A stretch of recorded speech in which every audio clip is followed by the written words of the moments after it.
ఆగుపుత్రా,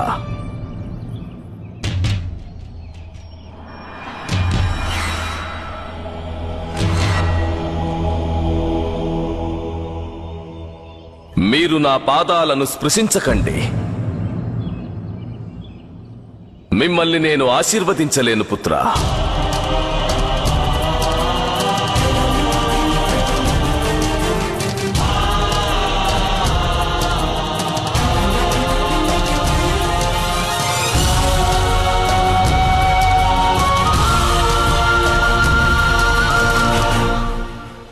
ఆశీర్వచనాలు హృదయంలోని భావనలు మహితాత్మా.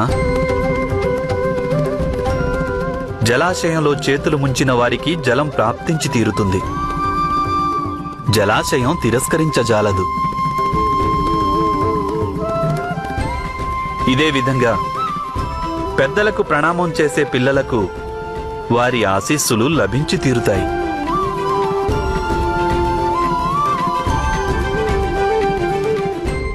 ఇంకిపోయిన జలాశయం నుండి జలం ప్రాప్తించదు వాసుదేవా. ఈ అధర్మాన్ని చూసి నా హృదయం కూడా ఇంకిపోయింది. ఏమిటా అధర్మం మహితాత్మా? ఈ రోజు ఈ మంటపంలో కురువంశానికి అవమానం జరిగింది.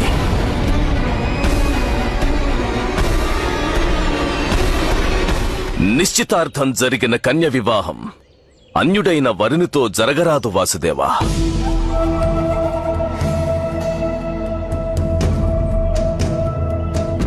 అయితే కన్య ఇష్టాయిష్టాలకు ఎటువంటి ప్రాముఖ్యమూ లేదా? ఒకవేళ కన్య మనసు తెలుసుకుని మీరు మాట ఇచ్చి ఉంటే అది ఉచితంగా ఉండేది. కాని ఈ ప్రకారంగా సంప్రదాయాన్ని ఖండించడం ఉచితం కాదు. మనిషికి మరో మనిషిపై విశ్వాసం ఏర్పడాలంటే మన సంప్రదాయాన్ని గౌరవించి ఆచరించాలి. సంప్రదాయం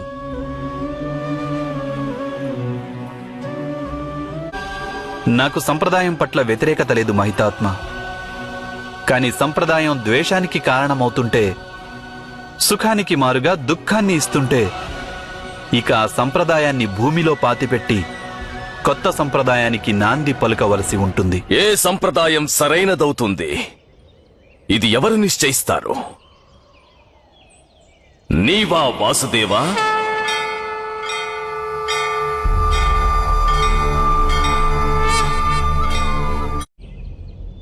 సంప్రదాయం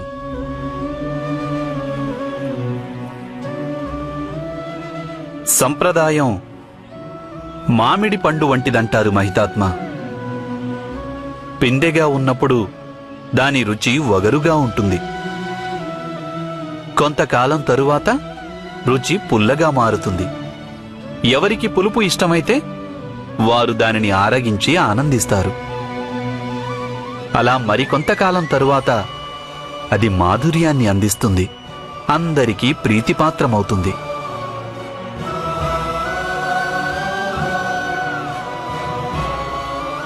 కానీ దానికి అంతిమ సమయం వచ్చినప్పుడు అది కుళ్ళిపోతుంది.